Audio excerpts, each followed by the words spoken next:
Hello, this is Bud. Today's March the 11th, 2009, and I want to talk about doing some fun things with two-sided carvings. Earlier this week, or late last week, CarveWright came out with a new video about the machine, and they also came out with a new video for the educational side where they show a race car. And that got me to thinking about two-sided carvings and the kind of fun things that I can do. It may be old hat to some of the pros along the circuit, but it was new to me, so I want to pass it along. So we're going to talk about two different things that I did, that I played with. So I'll be back in a minute. Okay, first off, let's talk about the duck pattern and see what I did. I think this was a paid pattern, but it's a true three-dimensional as far as I'm concerned. We're looking at the front. Here's the back. I laid out the front and then I laid out the back, so that you can see what I did. The depth on this I set it at a 0.8. The height I set at 900, and the length of the figure is 7 inches with a 1/4 inch feather.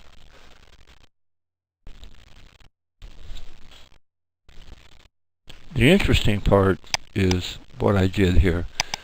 I set the board size at 6 inches in length from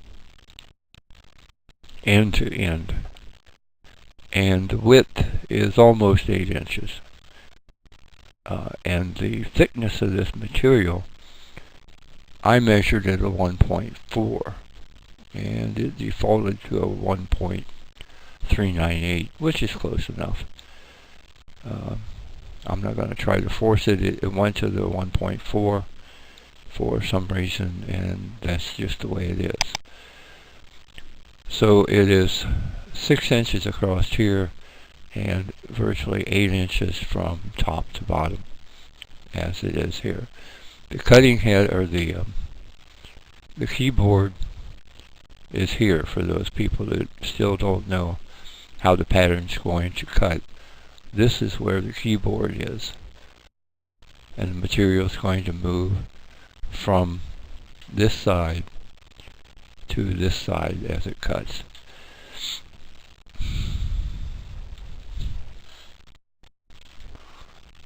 Now I knew what I was going to do, so I set these in advance, but I could have set them later.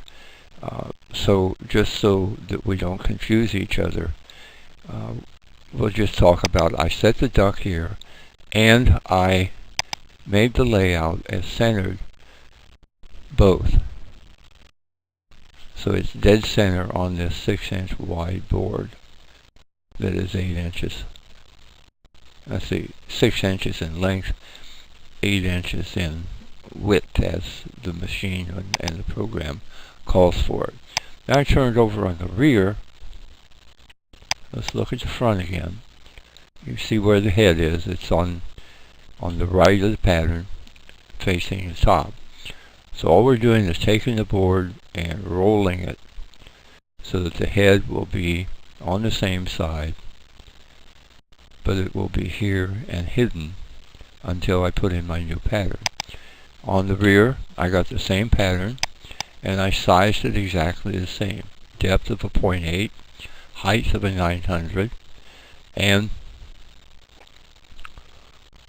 from beak to tail, 7 inches, and the feather is a 1/4 inch. And you can see the indication of it being cut through.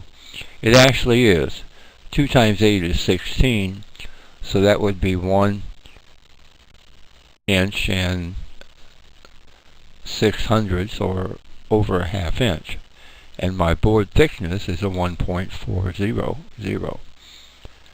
So it's actually going all the way through the board. I don't want the duck to fall out. So on the front side, I set 3 circles, and I set a carve region, and I made the depth of this carve region in the circle 0.4. It really doesn't make any difference how large the circle is. I tried to keep them fairly small, and I try to keep them as close to the edge of the duck as I can, so I don't have to do a lot of sanding and manipulating. But I set those 3 there. I could also set one on the head. I'm not sure if I want to do that. At this point, I'm not going to, but if my pattern keeps giving me an uneven beak, I may even put one up here, just to give me that ability. In fact, why don't we just do it so that you can see what's going on. If I put one right there, so it touches the tip of his head, that'll hold him in place. The region, and I want the depth to be a 0.4, and there it is. Okay, it's a little too much on his head. I'll move it off just a little bit, and that may keep my beak even on both sides. It was kind of on an angle. I could see front and back carved just a little bit. If I save that, then that's the way I'll have it from then on, is I'll have that little dab there as well. I found a new icon. See if I can get the light up, show you what it says here. It says isometric view. It's the same thing we do with the rotate. I got rid of the rotate arrow, basically because a person the other day was having trouble things rotating on him when he didn't want them to, and I have a strong feeling that possibly his cursor hit that rotate arrow and changed into the rotate device versus just the pointer that he wanted. But this is a good carving. It gives you a full body, and you get it a good 1.25 inches around for the body, and it's fun. If you want to flatten out the bottom with a sander or something like that so it's free setting, you can, or it can be just it is a true rounded body, oval type, and it's a fun project. So let's look at another one. Now this is another pattern that I picked up. It's Farm Boy. This is the way I've labeled it.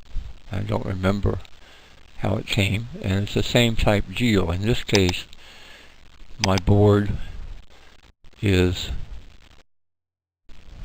from top to bottom 8 inches again, and the length again is 6 inches. And what I've done is I've got some good Amish contacts where I can get some rough sawn lumber, so I can get some 1.5 inches, 1.75 inches, 2-inch stock, and I can envision doing a lot of things,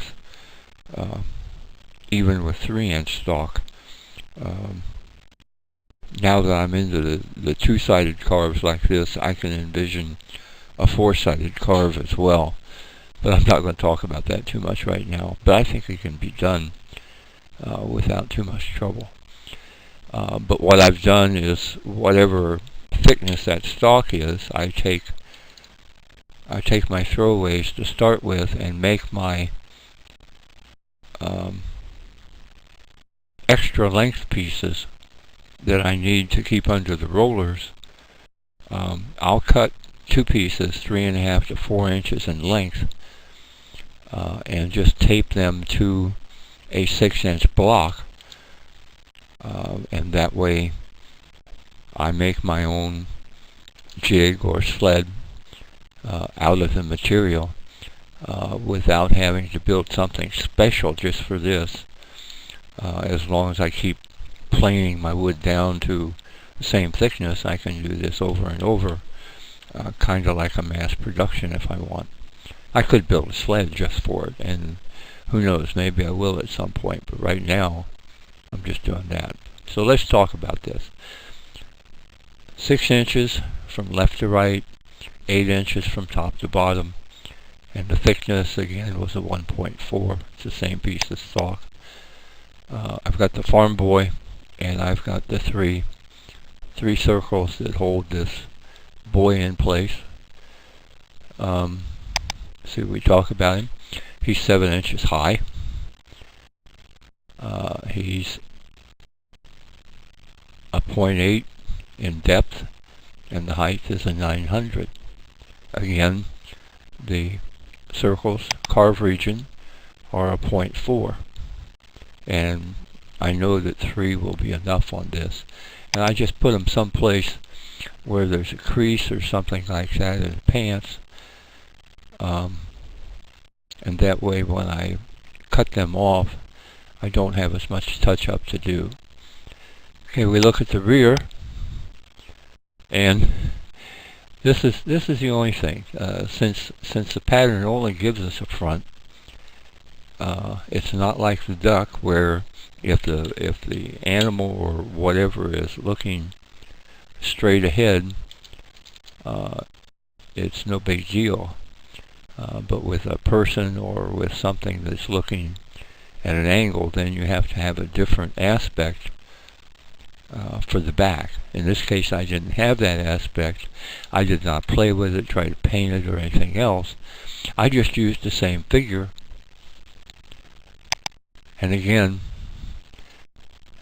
sized it exactly the same and centered them both horizontal and vertical. And those two patterns I'm very happy with. Very little dress up,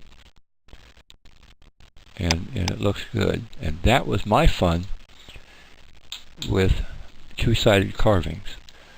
That was basically something I started Wednesday morning, and by 4 o'clock Wednesday afternoon, along with going out to eat and everything else, I had 3 ducks and a boy, and I had time to make a sign.